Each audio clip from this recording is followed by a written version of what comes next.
Welcome to the Kids with Big Emotions podcast, formerly known as Calm Nights, Strong Days. I'm your host, Andi Clark, and I'm very excited. This is episode 2 of a 5-part series of the mistakes that we, including myself, we as parents make when we are often trying to help our kids with big emotions. Although in the last episode, I did also speak about these invisible minority kids. I have one of these where they always do the right thing, say the right thing, follow the rules, and may not lean any out of that in any sort of way. It's almost like they are a turtle. So when we're speaking of the stress animals that I speak of, the dolphin, the dolphin is where we want them to get to, where they are friendly, working with their pod, playful, energetic, communicative. The other ones, though, are the shark, where they're on high alert, ready to attack or yell, or just really on high alert in that high stress zone, as well as the clownfish, where they like to stick very close to their enemy. They don't like to go far away from home. The anxiety kicks in, the not liking transitions, change, all of those things kick in. We have those where we normally see as having those big emotions. And then we have this other layer where they're almost too good, if that makes sense. Like I have one child that even when he came to homeschool, I got a call from the teacher saying we would love to have him back. All the teachers love having him. All the kids want him there. He got the silent but deadly award for the child that, doesn't speak much, but when a teacher does actually ask him for his insight or thoughts, he's got phenomenal insights and thoughts. But he doesn't make himself well known. He's almost a chameleon blending in. Thing is with these kids too, is they may have certain struggles. You may get calls where they're struggling with things at school. You're like, it may sound like a different child than you have at home, or there may be other struggles that they are having. So we're including those invisible minority kids as well with these kids with big emotions. So these 5 mistakes definitely do encompass both of these types of kids that we have, and they're mistakes that we as parents make. I've made them all. And hopefully throughout listening to these 5 mistakes, you will start to see where you can start taking steps as a parent to help and support your child. So this episode here, it follows the punishment episode, and it follows it for a reason. So the last episode was punishment. If you did not, the way that we do punishment styles, and how that affects our kids. If you didn't listen, I would highly recommend going back to listen, because these do play on one another. And this is when we are defaulting to these punishment styles, it not only harms, as we talked about in the last episode, that parent-child relationship, but it takes a significant emotional toll on you as the parent. I know when I was in burnout, managing the smallest things with my kids, let alone the outbursts of my youngest, took everything that I had. The stress and the burnout from constantly reacting in a way of the punishment and the old style of parenting, as we spoke of, it really leads to this cycle where we start neglecting our own emotional regulation, our own self-care. And so this episode is next because we need to address the impact of the stress of the old style of parenting and not having all of the tools in order to know and understand how to support our child. It really does play such a role on the parent, it's crucial. And it really is the foundation for making any real change in how we show up for our children. So with that punishment style, instead of understanding, it often leads to these power struggles, disconnection, and frustration. And that other layer to it, as I just alluded to, that like punishment just really becomes our go-to strategy. And the stress that it puts on us as parents, we're constantly running on empty, emotionally, physically drained. Like, I'm going to ask any of you listening right now, where your energy's at. Do you wake up feeling like, yeah, I'm ready to tackle my day? Do you? Or are you waking up feeling like, oh my gosh, I need a pot of coffee to get going, or my battery didn't charge? I'm waking up feeling like I didn't really get enough sleep.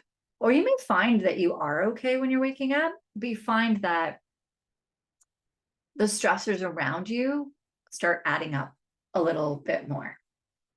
And as parents, we often, at least I shouldn't be saying we, because I'm speaking for myself. I never used to think I had time for self-care with my kids. I mean, I was running my business when they were younger. My husband is a police officer. The hours he works are, days, nights. There's times where he's sleeping and I'm trying to keep the kids quiet while I'm also trying to work. And I'm talking like babies, toddlers before they went to school. I never thought I had time for self-care. Like, I really didn't. And I was too exhausted. I couldn't think. My brain was so foggy. It was just really, really, really hard. All of my energy was really focused on the kids. I was going to say managing the household, but I wouldn't even say I was managing it. I was trying to manage the household and trying to meet everyone's needs, trying to make sure that my husband got everything he needed, because I didn't want him to burn out, because I was a burnout coach then. It was hard. It was really, really hard. And we neglect ourselves in that process. And then it gets to the point where maybe they're going to school and we're just so burnt out and tired that, or we now have the commuting back and forth, getting them to daycare, rushing to work, getting out of daycare, that we have even less time. So there's just so many scenarios to this that we can make excuses, reasons, logic it out as to why we haven't had the self-care. But we need to start thinking of this differently. So think of it like your oxygen mask on an airplane. If your kids are sitting beside you and you don't put your oxygen mask on first and you pass out, your kids are going to pass out too. And if we are constantly running on empty emotions, like just emotionally, we are completely tapped out, then we are not able to actually give our kids the emotional support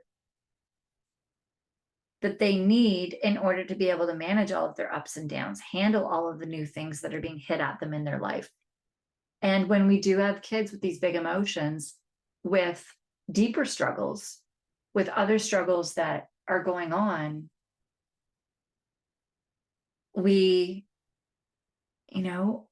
it really becomes impossible to guide them through their emotional ups and downs, our kids through the emotional ups and downs, when we have nothing in our emotional bank, like nothing.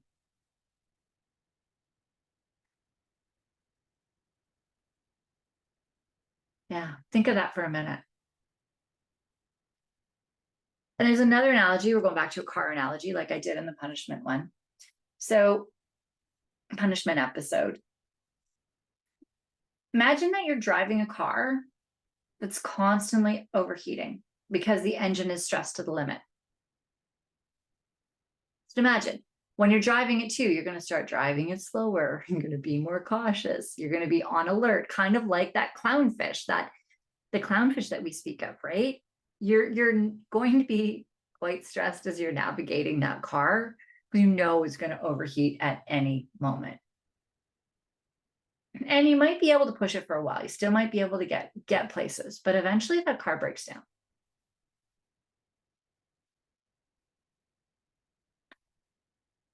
And this is the thing, when we're like in that stress spiral, which when we're in the old style of parenting, when we're actually, you know, getting upset with our kids, yelling at them in order to behave or respect, with that actually is putting us into a stress state. So it's adding to the stressors on top of all of the other stressors we have. I mean, you're probably getting calls from the school. You're probably fighting with the school. Fighting's not the right word. You are trying to get the school to understand that your child needs help, and you might be having to very strongly advocate in order to get an IEP, a 504, something in order to get supports for your kids, right? Like there's so many different stressors that we have when we have these kids with big emotions. They may be having OT. They may be like, there's so many different things that these kids need, so many supports, and you are like beyond taxed, beyond spent, right? But that car is eventually going to break down. And that's burnout. And I'm going to tell you, like,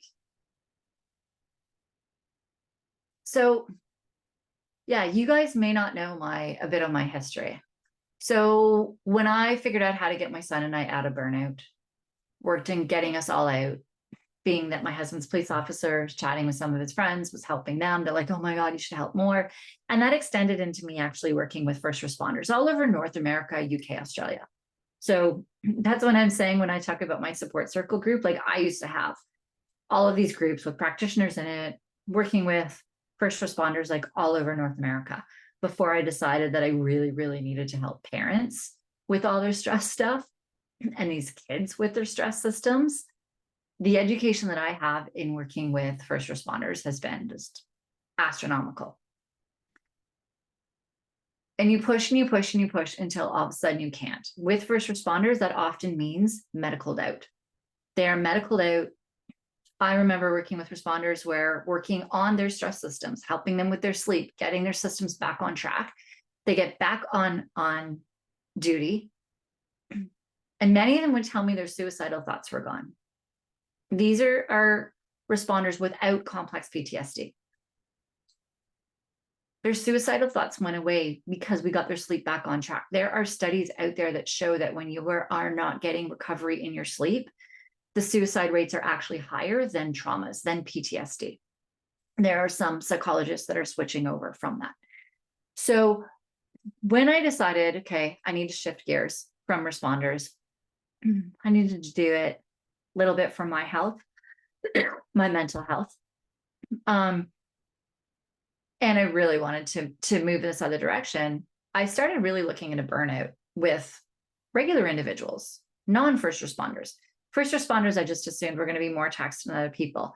And I did. If you actually go to this podcast and go to the original podcast, there are so many interviews with people that were in burnout who none of them realized they were in burnout until they were hospitalized, until they lost sight in their eye, until they got an autoimmune disease, right? Like it is fascinating that we as a society push and push and push and push and push.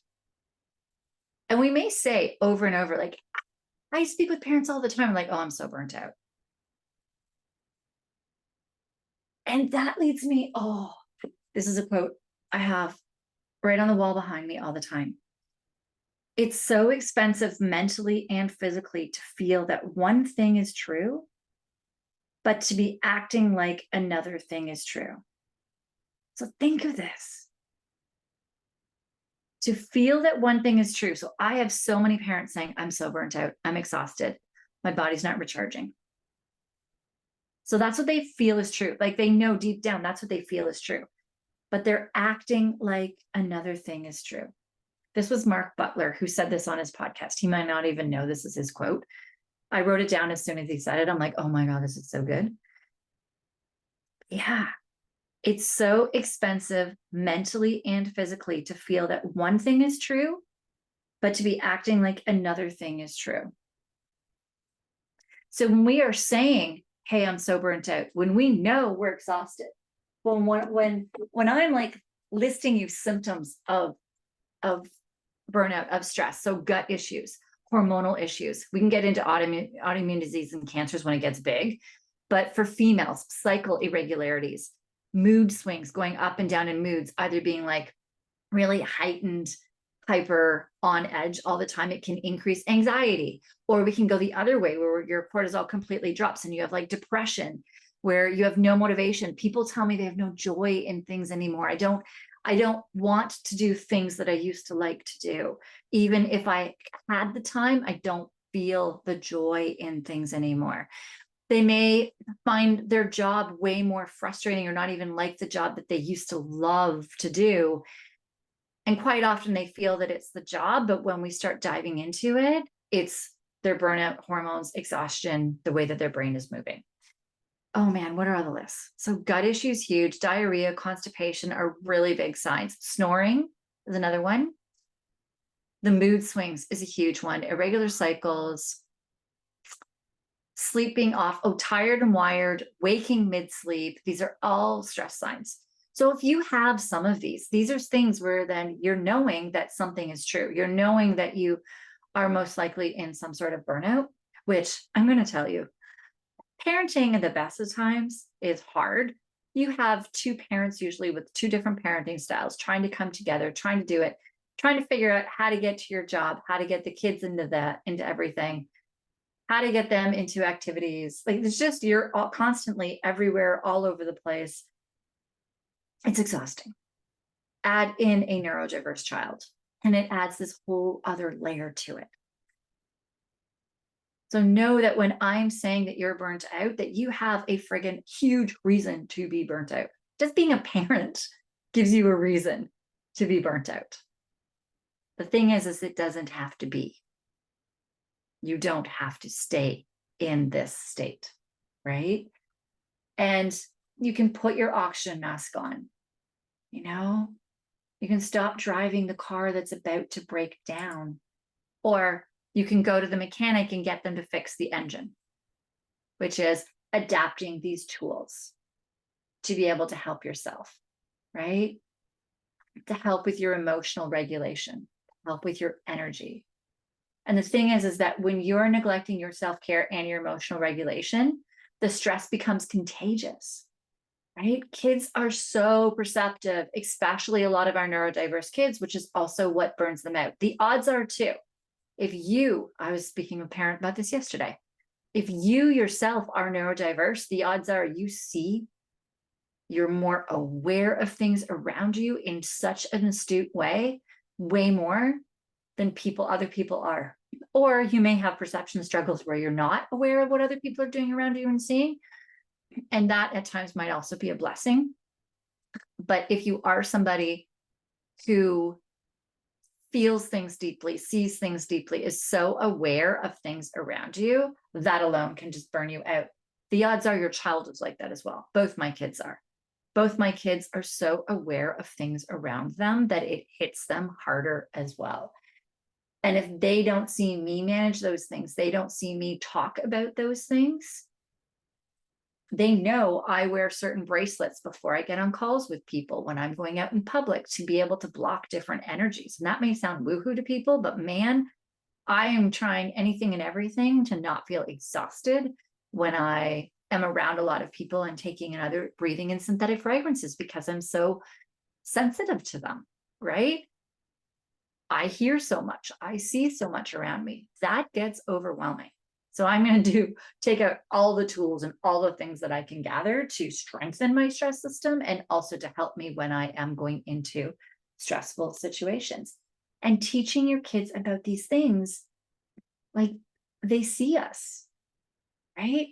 And that emotional chaos that we have inside us can easily spill over to them, creating this cycle of stress within the entire family. It can create bigger outbursts, bigger anxiety, bigger anger, bigger frustration, or bigger shutdowns in kids, right?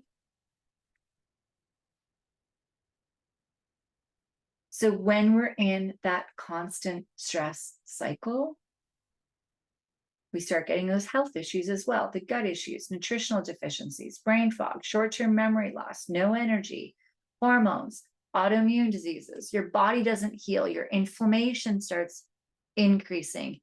Your ability to stay calm, your reproductive system starts messing up, all your cycles mess up. Like, the list is huge of things that can happen. And if you think about it, if that's happening to your child as well, then they are at a higher risk for developing those health issues. We think of cholesterol, blood pressure. There are so many studies now that kids at a younger age have higher cholesterol and blood pressure than kids did 10, 15, 20 years ago. And the only way for them to learn is by modeling after you. They can't make changes if you're not making changes. The cycle becomes toxic, not just for you, but also to your child. The stress spills over to your child. And the more stressed you get, the more reactive you become. The more reactive you are, the more likely you fall back into punishment, as we spoke of in the last episode, even if you know it's not working. Like, this vicious cycle, it keeps going until you're completely drained. And this is, though, also a major reason why self-care is often the first thing we give up, right? It's the first thing we let go of is our own self-care. We don't have the energy for it. It seems so daunting. It seems like this really big, insurmountable task. And that's where we need to step back and go, okay, how can we help you right now? How can we do these small things? There are some things with my responders, which I will be adding into the support circle, that my clients, my responders would be like, oh my God, I feel so much better. Like, I am starting to be able to get myself out of a stress state quickly now when I get into one. When they go to a call, they could quickly get themselves out of. So there are some quick SOS things that we could be doing. And then there's things that we need to start, really diving in deeper to get your stress system stronger so you can withstand more stressors. And as you're learning these tools, you start teaching your kids. So important.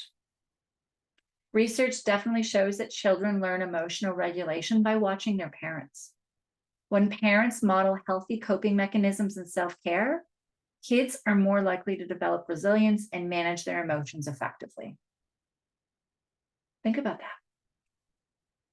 Like, as I've said, in my work with families, I've seen parents who prioritize their well-being. Their whole family shifts. Responders, oh my gosh, I do. I recall this. So many of them be like, I'm so much calmer with my kids. I'm not yelling at my kids. And one responder in particular, there was a lot of their colleagues were like, what are you doing? You're calmer. You're not yelling at everybody anymore. You're not yelling. This is a firefighter. They're like, you're not yelling at everybody. You're not yelling at us. You're not yelling at like the public. You're not yelling at people anymore. What happened? And it was him learning how to manage his stress system, learning how to strengthen it, and the tools to get himself out quickly.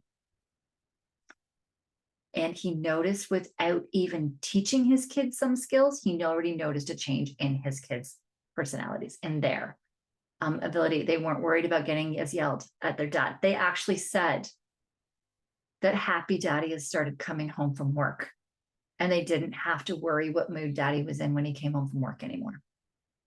Like, think about this. When we are in burnout, when our moods are all over the place, our kids have to guess, can I say this or can I not? How are they going to react? And then they get so stressed out that they just start exploding, or major anxiety, or they shut down. Like, we're not helping our kids by not helping ourselves. And that is why this episode was so important. I know that I did something similar to this a couple of episodes. And when I saw, I was like, oh, I didn't realize then that I was doing these 5 mistakes. And then realizing how all these 5 mistakes really worked with each other. So I know that I did something similar a few episodes ago. Hopefully hearing it this way, in a different way, with some different words, different analogies, really helped you. And you can also see that that old style of parenting does come from a stress response, and likely our parents were stressed as well. And their response was a stress response, which then becomes the parenting style. So you see how they're linked as well, right? And I can also see why we put our self-care last. As we spoke of in the last episode, this is the year that we are making change. We are breaking patterns. And we are going to change who we are as parents in order to be the parent that our kids need to be. It does not have to stay the same way. And that means prioritizing our self-care so that our kids learn to prioritize theirs. And so that's what I'm doing in the support circle. It's going to be more as we're going to get into some of the other episodes. We're going to be diving as well into some of these mistakes too, where I'll start diving into executive functioning and some of the trauma pieces and all of that. Like, they all play a part in all of this, which are all things that I have worked with through, well, all the stress, all the sleep, and the traumas were huge in my work with responders. And I've translated all of that with kids now. And then diving deep into this year-long course of executive functioning has been eye-opening, because I'm going to tell you that until I did implement a lot of these stress strategies with my son, and he was still having outbursts. And I'm like, how can I get these first responders? How can I get them? Their suicidal threats are gone. They're back off of medical leave. How can I do this? And my son is implementing like so many of these strategies, and he still has outbursts. And it was only until I started adding in the executive functioning piece that it's almost like my puzzle has almost, like, I now have almost all the pieces in that puzzle. And that's when his outburst went. So self-care, absolutely. I do want to lay this out there that self-care is so important. It is also not the only answer. It's not the only piece of the puzzle. It is a very, very important piece, right? Because if I help with those executive functioning pieces as well, but you don't have that calm, cool, connected way to connect with your child, you don't have that ability to have the brain or the bandwidth or the power, the energy to even implement the strategies that I teach you, the frameworks that you need to have some creativity on your own in order to figure out, how can I adapt this for my life, the way our family works, my child, the stage that they're in, the age that they are, what is being required of them at school and home, and all of these things. You need a brain and bandwidth in order to do all of these things. So it's a very big piece in order to take the other steps, which is why this is second in the 5 mistakes. So the support circle, it's really where I am working with you as parents to integrate simple but effective stress, sleep strategies into your life. Shoot, if a first responder can do it with the hours that they do, like my husband has had, the last 12 weeks, I think he's had 3 or 4 days off. And some of his days are 15, 17-hour days. He's very specialized in what he does. It's just crazy. The hours that they work are unbelievable. And if first responders can find time in order to, and with all of the stress being placed on them, especially during the pandemic, I was able to get them off. When we would have fire stations out, and then the neighboring fire station, because all of them were hit with COVID, an entire station, the station beside them had to cover 2 stations. And they're short-staffed because they still have some guys out, but not their full station. I was able to get those guys back. So if they can do it, you can do it with everything that's on your plate. Slowly, at a pace that works for you, with quick, simple steps. And as you get a little more energy, you can add another step, right? These are all things that need to happen in order to help your child. Also, you seeing that you need it to be done in small steps, that you need to adapt them in ways that work for your life, in ways that work for your brain, in ways that work for your motivation styles and how things work for you, helps you also better help your child, because you can start seeing it from their perspective as well when you're trying to teach them new skills, and help them. So this support circle, I have a wait list for it. I'm building it out right now in the back end. And it's going to be a place where other parents are going to be like yourself. You can come and join. I'm taking a lot of the material and stuff that I had in my group with first responders and pulling that into this one. I'm going to be having weekly calls where you can hop on live and ask me questions. So the sooner you get into the support circle, the less people will be there. And the more I'll be able to really get to know you and really be able to help you. You'll be surrounded by other parents that can also help and guide you. And I'm going to be building out courses and steps that you can go through on your own. You can absolutely work with me one-on-one as well. That's always an option.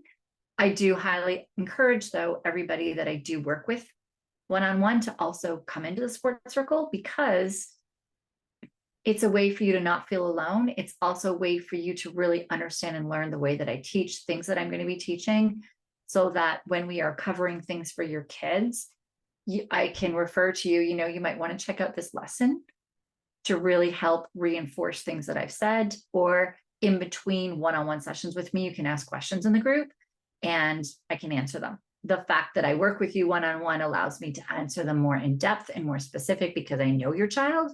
I know the child that we're helping to work on their big emotions. So we can definitely do that. The support circle I'm super, super excited about it, because how it's going to help people.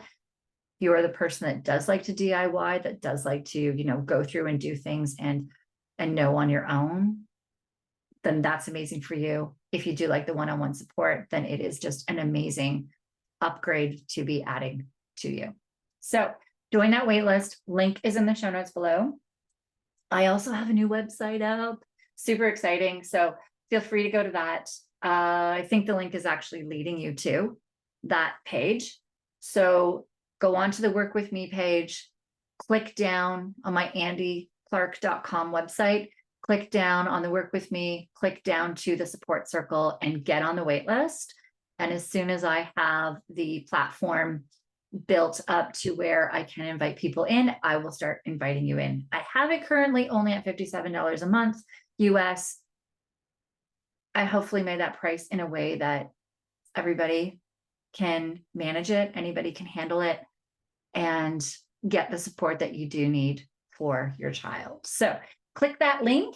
And next episode, we are going to be going into the next mistake, the third mistake of 5. And I can't wait to get into that with you. It is like a huge one that stumped me, and I needed to figure out how to learn how to navigate it. It's also the one that I think has made the most progress with my child and their emotions, and really being able to help you as well. So can't wait to dive into that. I will see you in the next episode. Always, email me. If you have questions, I am here. I have that 30-minute call. Feel free to book a call with me. If you have any questions about Support Circle, questions about working with me one-on-one, questions about anything I ask or talk about in this podcast, just reach out. I'm very approachable. I'm a parent. I'm a mom. And the reason I switched from first responders is I just didn't want any other parent to go through what I'm going through, what I had to go through with my child. And if I can help alleviate that pain in any way, I will. You're not in this alone anymore. And I can't wait to continue this journey with you. I'll see you in the next episode.